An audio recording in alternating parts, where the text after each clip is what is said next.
It's a nice shower, but here's the tip that they do not tell you.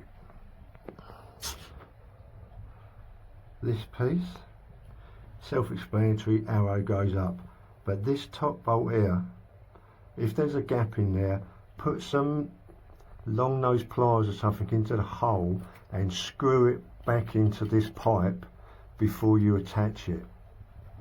That's what causes so many of the leaks that you see people complaining about. But as for the shower itself, there's the handheld, quite powerful. Turn the switch to get the rain effect. Overall, for the money, I think it's a bargain, considering offering the same thing at these fancy bathroom shops, exactly the same thing, for over £200. Very satisfied, but remember that tip, it will save a lot of headaches.